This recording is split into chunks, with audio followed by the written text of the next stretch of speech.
আজকে আপনাদের সামনে কথা বলবো আপেল সাইডার ভিনিগার, তার সাথে সাথে কথা বলবো কোকোনাট ভিনিগার। এই দুটো ভিনিগার সম্বন্ধে বিস্তারিত আলোচনা করব। তো আজকে আপনাদের সঙ্গে আমি আছি doctor Abdul Salam Biswas, lifestyle modifier ও ন্যাচারোপ্যাথিক কোচ। তো বিস্তারিত শুনতে থাকুন। এই apple cider vinegar, coconut cider vinegar, তারপরে জামুন সাইডার ভিনিগার, এইরকম প্রচুর ভিনিগার আপনারা পাবেন। তো বেসিক্যালি যে ভিনিগারটা নিয়ে আমরা আজকে কথা বলবো সেটি হলো আপেল সাইডার ভিনিগার এবং কোকোনাট সাইডার ভিনিগার। এইটা অবশ্যই মাদার থাকবে। মাদার না থাকলে কিন্তু আপনার বেসিক্যালি যে উদ্দেশ্যে আমরা এটা ব্যবহার করতে চাই সেই উদ্দেশ্যটা ফুলফিল হবে না। সেই জন্য আপনাদেরকে চাইবো যে এটা আপনারা অর্গানিক, ইউএসডি সার্টিফাইড এবং অর্গানিক আপনারা গ্রহণ করবেন এবং উইথ দ্য মাদার এরকম কম্বিনেশনের আপনারা গ্রহণ করবেন। আমি কোনো ব্র্যান্ডকে প্রমোট করতে চাইছি না, প্রমোট করব না, কারণ আপনাদের ইচ্ছা মতো যেটা ভালো লাগে এবং অবশ্যই লোগো, ইউএসডি সার্টিফাইড লোগো এবং অর্গানিক দেখে আপনারা অবশ্যই গ্রহণ করবেন। অনেকেই আমার যে সমস্ত পেশেন্টরা আসেন তাদের অনেকেই বলেন, কমপ্লেন করেছেন, স্যার আমার এই ভিনিগারটা খেতে খুব কষ্ট হয়, প্রচণ্ড দুর্গন্ধ। কথাটা কিন্তু ঠিকই। এই আপেল সাইডার ভিনিগার কিন্তু সুস্বাদু নয়, একটা মারাত্মক একটা গন্ধ বা টাইপের, মানে স্বাদটা একটা কোষ্টা টাইপের, এবং অনেকে এটা পছন্দ করেন না। কিন্তু তবুও কিছু করার থাকে না। তাদের ক্ষেত্রে অবশ্যই বলবো যে তারা কোকোনাট সাইডার ভিনিগারটা আপনারা গ্রহণ করতে পারেন। তো এই ভিনিগারের কিন্তু আশ্চর্য কিছু ক্ষমতা আছে বা গুণ আছে, মেডিসিনাল বেনিফিট আছে। সেই বেনিফিটগুলো নিতে গেলে আমাদের অবশ্যই গ্রহণ করতে হবে। তো এই আপেল সাইডার ভিনিগার বা কোকোনাট সাইডার ভিনিগার আমরা প্রথমে লো ডোজে শুরু করব, 5 ml দিয়ে শুরু করব, তারপরে আস্তে আস্তে ডোজ বাড়াবো। এটা সকালবেলায় খালি পেটে এমটি স্টমাকে আপনারা খেতে পারেন 5 ml উষ্ণ গরম জলে। তার সাথে আপনি যদি ভাবেন যে এটাকে আরও দুর্ধর্ষভাবে তৈরি করব, তাহলে 5 ml আপেল সাইডার ভিনিগারের সাথে বা কোকোনাট সাইডার ভিনিগারের সাথে আপনি দিতে পারেন একটু কাগজি লেবুর রস দিতে পারেন, একটু পিঙ্ক সল্ট দিতে পারেন।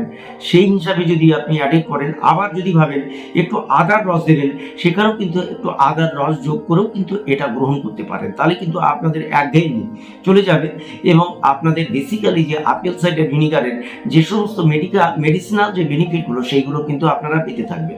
আপনি ভাবেন যে আমি অনলাইনেও কিনতে পারবো না বা বাড়িতে ন্যাচারালি তৈরি করবো, তাহলে ঘরোয়া পদ্ধতিতে কিভাবে আপেল সাইডার ভিনিগার তৈরি করা হয় বা সেটা কিন্তু আপনি অনেক ভিডিও আছে অর্গানিক পদ্ধতিতে কিভাবে তৈরি করা যায়, সেগুলো করেও আপনি বানিয়ে নিতে পারেন বাড়িতে, এবং সুনির্দিষ্ট পদ্ধতিতে ওটা রাখার পদ্ধতি আছে, সেটা সেখানে আপনি অবশ্যই জেনে নেবেন। এবং যাই হোক, যে পদ্ধতিতে করেন না কেন, এবং নারকেল যে কোকোনাট সাইডার ভিনিগারও আপনি cold compress coconut cider vinegar যেটা, সেটাও কিন্তু আপনারা এখান থেকে তৈরি করতে পারেন বাড়িতে। সেটাও কিন্তু পদ্ধতি আছে, সেই পদ্ধতিতে দেখে আপনারা সংরক্ষণ করবেন। তো যাক, বেসিক্যালি এটা অ্যাসিডিক ইন নেচার, কারণ আমাদের পেটে যে খাবারগুলো খাচ্ছি প্রতিদিন, সেই খাবারের ভিতরে এত জীবাণু থাকে এবং সেই সমস্ত জীবাণুগুলি মেরে ফেলার জন্য আমাদের অ্যাসিড যথেষ্ট। সেই জন্য অ্যাসিড আমাদের একটা গুরুত্বপূর্ণ কম্পোনেন্ট, যেটা আমাদের প্রতিদিনের স্টমাকে আমাদের রাখা দরকার। যখন আপনারা দেখবেন যে প্যান্টাপ্লাজোল বা ওমিপ্রাজোল বা বিভিন্ন রকমের প্লাজোল গ্রুপের যে সমস্ত প্রোটিন ইনহিবিটর যে মেডিসিনগুলো আপনারা প্রোটিন পাম্প ইনহিবিটর যে মেডিসিনগুলো আপনারা খাচ্ছেন, সেই মেডিসিনগুলো যদি একদিন যদি আপনারা না খান, তাহলে কি দেখবেন, আপনাদের হয়তো যখন খাচ্ছেন মেডিসিনটা তখন সুস্থ থাকবেন, কিন্তু 2 দিন বা 5 দিন যদি রেখে দেন বা যদি খাওয়া বন্ধ করে দেন, তাহলে কিন্তু আপনাদের শরীরে দেখবেন যে আর এই ভালো জীবাণুগুলো কিন্তু মরে গেছে। তার ফলে কিন্তু পেটে একটা আশ্চর্যজনক সমস্যা, একটা রকম সমস্যার সৃষ্টি করছে। তার ফলে কিন্তু একটা অস্বস্তি দেখা যায়। সেই সমস্ত ক্ষেত্রে বলবো এই রকমের অ্যাসিডের গুরুত্ব অপরিসীম।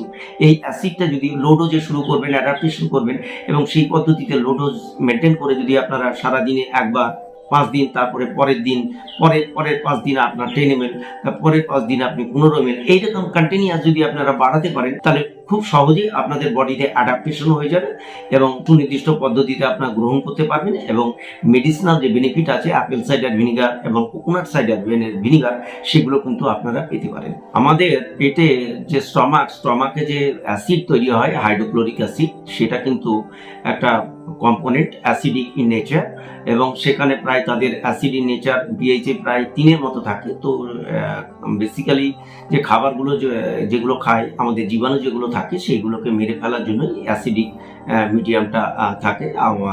আর যখন আমরা কিন্তু প্রোটন পাম্প ইনহিবিটর, যেগুলো গ্যাসের ওষুধ বলা হয়, অ্যান্টাসিড বলা হয়, এই সমস্ত যখনগুলো খাই, এই সমস্ত জিনিসগুলো মেডিসিনগুলো খাই, তখন কিন্তু এই অ্যাসিড পরিমাণটা কিন্তু নিউট্রালাইজ হয়ে যায়, অ্যাসিডের পরিমাণটা কমে যায়।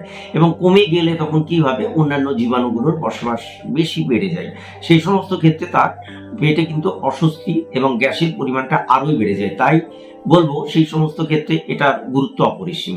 যখন আপনারা দেখবেন, জীবাণুর বিষয়ে একটা কথা বলি, যখন আপনারা একটা খালি ঘরে থাকবেন, সেই খালি ঘরে যদি একটা ছিদ্র থাকে, সেই ছিদ্র দিয়ে যদি সানলাইট যদি প্রবেশ করে, তখন দেখবেন সেই সানলাইটের ভিতর দিয়ে আপনার বাতাসটা যখন দেখতে পাবেন, সেই বাতাসটার ওপরে অনেকগুলো কিন্তু বাতাসের সাথে অনেক কিছু ভাসছে। তার মানে বোঝা যাচ্ছে যে যে ইনভায়রনমেন্টে বাস করছি আমরা, সেই ইনভায়রনমেন্ট কিন্তু 100% জীবাণুমুক্ত নয়। সেই জন্য আমাদের পেটেও তাই আমাদের জীবাণুগুলো এরকম ভাবেই থাকে এবং এরকম ভাবে বিভিন্ন রকমের খাদ্যের সাথে জীবাণুগুলো মিশ্রিত হয়।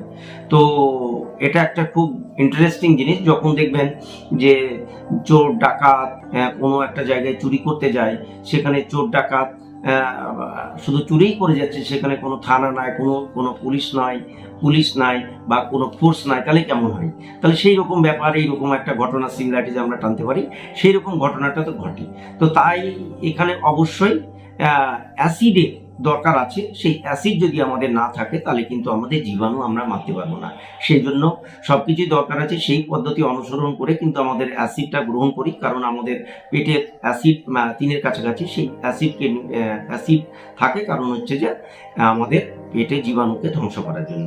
তো এইরকম পদ্ধতিতে আপনারা কিন্তু যেহেতু ভালো জিনিস খাচ্ছেন, ভালো ফ্যাট খাচ্ছেন, ভালো তেল খাচ্ছেন, তাহলে সবই যেহেতু ভালো খাচ্ছেন, তাহলে কিন্তু আপনারা এটাও এইরকম পদ্ধতি যদি অনুসরণ করতে পারেন, তাহলে খুব সহজেই কিন্তু একটা বেনিফিট আমরা পাবো। আমরা যে উদ্দেশ্যে সাধিত করার জন্য আপেল সাইডার ভিনিগার খাচ্ছি বা কোকোনাট সাইডার ভিনিগার খাচ্ছি, সেটা কিন্তু 100% এফেক্টিভ বলে আমি মনে করি। অ্যাসিডিক অ্যাসিড, আপনার এখানে বুঝতেই পারছেন যে আপেল সাইডার ভিনিগারে অ্যাসিডিক অ্যাসিড এবং সাইট্রিক অ্যাসিড, দুটো অ্যাসিডই এখানে মিশ্রিত হচ্ছে। তো লেবু যখন দিচ্ছেন এবং আপেল দিচ্ছেন, অ্যাসিডিক অ্যাসিড এবং সাইট্রিক অ্যাসিড যুক্ত হয়ে একটা অ্যাসিড কম্বিনেশন তৈরি হয়। তাই আপনারা এটা দুর্ধর্ষ রেসিপিকে এরকমভাবে বানিয়েও খেতে পারেন লেবুর সাথে মিক্সিং করে। অবশ্যই আপনারা কাঁচের গ্লাস ব্যবহার করবেন, কাঁচের গ্লাস, আর কাঠিটা অবশ্যই যে এগুলো ব্যবহার করেন, বিশেষ করে চামচ, সেই চামচটা আপনারা সিরামিকের জিনিস দিয়ে ব্যবহার করলে খুব ভালো হবে। মিক্সিং করতে পারলে তাহলে কন্টামিনেটেড হবে না। সেই রকম পদ্ধতিতে আপনারা ফলো আপ করবেন, তাহলে খুব ভালো হয়। তো বেসিক্যালি লাস্টে যে কথাটা বলবো, না বললেই নয়, কারণ আমি দীর্ঘ 20 বছর থেকে আমি Baharampur golden spring stall number 12-তে এই লাইফস্টাইল মডিফায়ার এবং ন্যাচারোপ্যাথিক কোচ হিসাবে কাজ করি। এবং সব থেকে গুরুত্বপূর্ণ যে আমার ভালো লাগছে যে ডক্টর জাহাঙ্গীর কবির বাংলাদেশের এবং ডক্টর মুজিবুর রহমান, ওনারাও এইসব বিষয়গুলো নিয়ে একটা ভাইরাল একটা তৈরি হয়েছে, যে প্রত্যেকটা মানুষের কাছে পৌঁছে গেছে। তো আমাদের এটাই এখন আমাদের মূল উদ্দেশ্য, যে আমাদের ভারতবর্ষের অনেক জায়গায় এখনো, আমাদের বিশেষ করে পশ্চিমবাংলার অনেক জায়গায় এটা অ্যাডাপ্টেশন হয়নি। অনেকে এটা ভয় করে, প্রথমে বলতে গেলে মানুষ হচকচিয়ে খায় যে এইরকমভাবে কি চিকিৎসা করা যায়, এরকমভাবে কি সমস্যায় ভাত রুটি না খেয়ে কি করা যায়।